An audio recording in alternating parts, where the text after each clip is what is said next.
এই গাছটির বয়স এবং আমার মিশরে আসার বয়স প্রায় একই সমান, 3 মাস কম।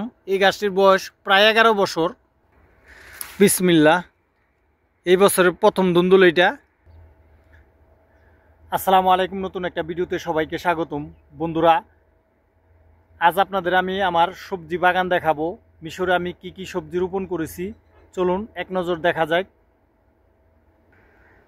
এই যে বন্ধুরা দেখেন, আমার সিম গাছে প্রচুর পরিমাণে ফুল এসেছে এবং সিমও এসেছে। আপনাদের যদি একটু জুম করে দেখানোর চেষ্টা করি, খেয়াল করে দেখেন।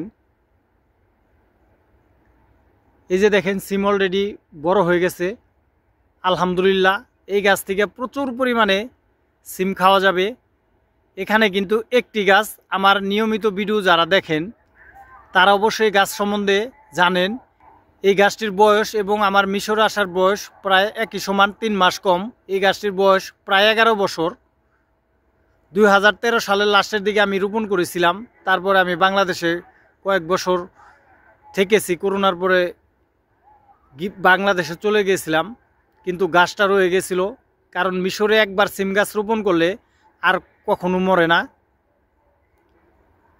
এই গাছটার গোড়াটা একেবারে বট গাছের জড়ের মতো।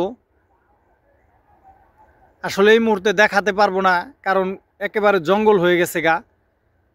আগের ভিডিওগুলো যারা দেখেছেন তারা জানেন এই গাছটার গোড়ার কি অবস্থা। একবারে বাঁশের মতো মোটা হয়ে গেছে।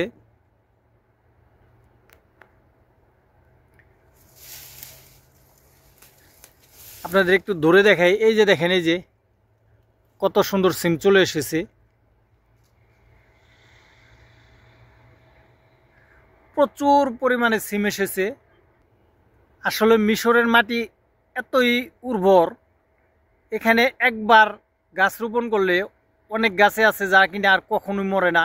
এই সিম গাছেরও একই অবস্থা। এই সিম গাছটারে মিশরীরা কয়েকবার আগুন দিয়ে পুড়ে দিয়েছে। এই জায়গাটাই আগুন দিয়ে ওরা পুড়াই দেয়, কারণ এখানে একবারে জঙ্গল হয়ে যায়। আগে যখন আমি এখানে ছিলাম তখন চাষাবাদ করতাম, আমি পরিষ্কার রাখতাম। আমি মাঝখানে কয়েক বছর না থাকার কারণে এই জায়গাটা জঙ্গল হয়ে আছে, এর জন্য ওরা পুড়াই দেয়। আমি গতবার এসেও দেখেছি আমার গাছটা ওরা পুড়াই দিছে। তারপরে আলহামদুলিল্লাহ আল্লাহর অশেষ রহমতে আবার সেই গোড়ার থেকে নতুন করে পুঁখি নিয়ে আবার বড় হয়ে গেছে। এখানে পুরো জায়গাটা ছেয়ে গেছে। মোটামুটি এখানে প্রায় 4 থেকে 5 ডিসিম জায়গা জুড়ে এই গাছটা। এখানে একটা গাছ,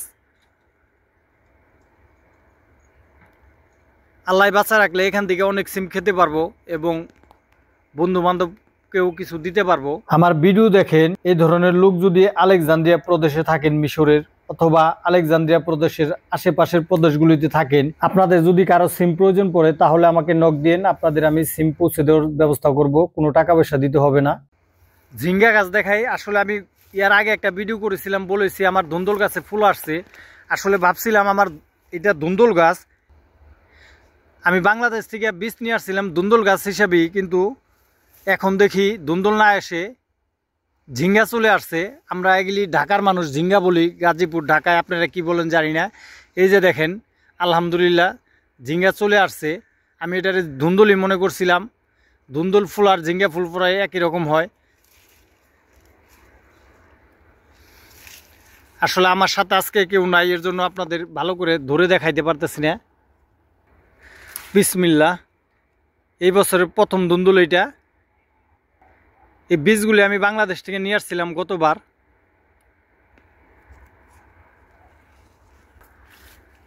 এখানেও একটা আছে, আমি গতকাল দেখেছি, হয়তো ভিতরে যায় আছে।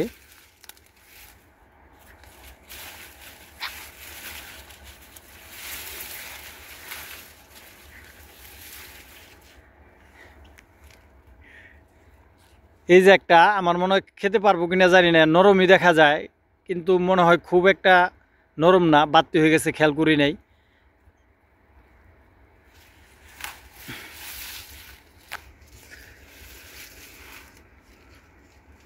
আল্লাহ ভরসা, আসলে ছিঁড়াও যাইতেছে না।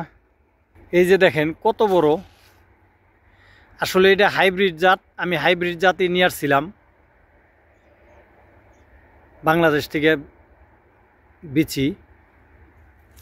আরও হয়তো জঙ্গলের মধ্যে আছে, কিন্তু গতকাল রাত্রে মিশরে বৃষ্টি হয়েছে। আমি যে এলাকায় থাকি আলেকজান্দ্রিয়াতে, এই যে এখনও দেখেন পানি, বৃষ্টির পানি। রাত্রে যেহেতু বৃষ্টি হয়েছে এর লিগে এখন আর সকালবেলা ডিউটি থেকে বের হয়েছি, এগুলি আর চেক করব না, হয়তো ভিতরে আর দু একটা থাকতে পারে। আর এই যে আমার পুঁইশাক গাছ, আলহামদুলিল্লাহ পুঁইশাকও আল্লাহ পাক অনেক খাওয়াইছে।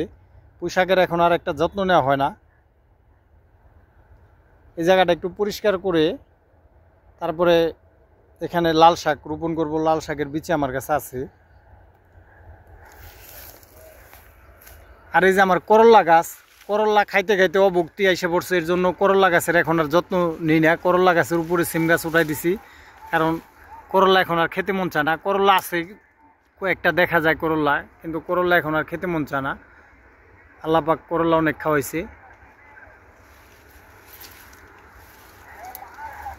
তাছাড়া করল্লা আমি যে বাসায় ভাড়া থাকি সেই বাসার ছাদেও আমি করল্লা লাগাইছি, এর জন্য করল্লার প্রতি আর একটা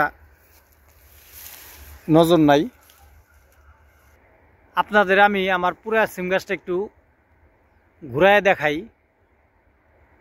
আমার মনে হয় পুরা বট গাছের মতো চারপাশে এরা ছড়িয়ে ছিটিয়ে আছে। এটা দেখেন, এটা হলো আরেক সাইড।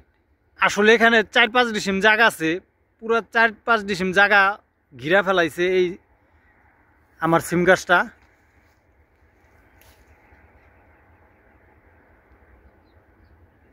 প্রচুর পরিমাণে সাজাইছে আলহামদুলিল্লাহ। আল্লাহ পাক চাইলে আগামী সপ্তাহ থেকে ইনশাল্লাহ এই সিম খেতে পারবো। আপনারা যারা মিশর আছেন তাদের যদি ছাদ বা আশেপাশে জায়গা থাকে, মিশরে তো প্রচুর জায়গা পড়ে আছে সব জায়গায়, আপনারা ইচ্ছা করলে করল্লা, সিম এগুলি রোপণ করতে পারেন। তাহলে আমাদের দেশি সবজি খাওয়ার চাহিদাটা মিটবে, আপনাদের সময়ও কাটবে ভালো।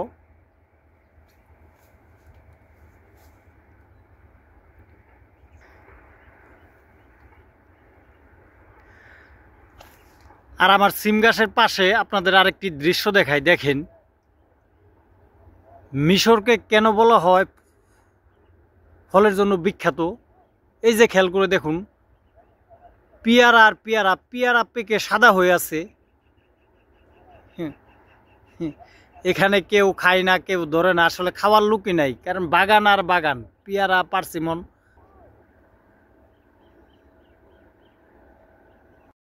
আর এই যে আমার ক্ষেতের ডাইন পাশে দেখেন, এটা হলো পার্সিমন বাগান। ডাইন দিকে যত দূর চোখ যাবে শুধু পার্সিমন ফল আর পার্সিমন ফল এবং পার্সিমন বাগান। কি সুন্দর হলুদ ধরে আছে।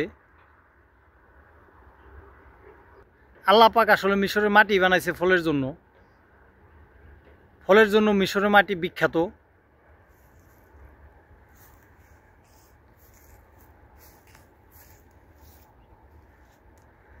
এই দৃশ্যগুলি খুবই ভালো লাগতেছে সকালবেলা। ফলগুলি হলুদ হওয়ার সাথে সাথে খুবই সুন্দর দেখা যাইতেছে।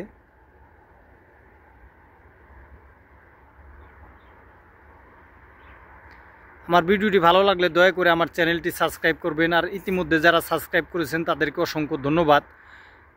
আর অনেক ভাই বেরাদার আমাকে ফোন দেন, আসলে আমি ফোন রিসিভ করি না, আসলে ফোন রিসিভ করতে পারি না, প্রচুর কাজের চাপে আছি।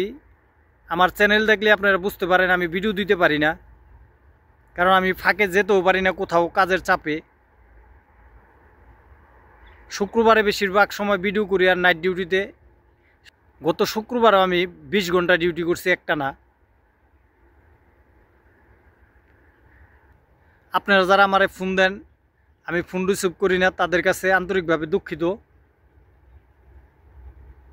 আপনারা মেসেজ দিন, ইনশাল্লাহ মেসেজের উত্তর দিব। আসলে ফোনে কথা বলার মতো সুযোগ পাইতাছি না। এই যে একটা ফল পাইকে আছে।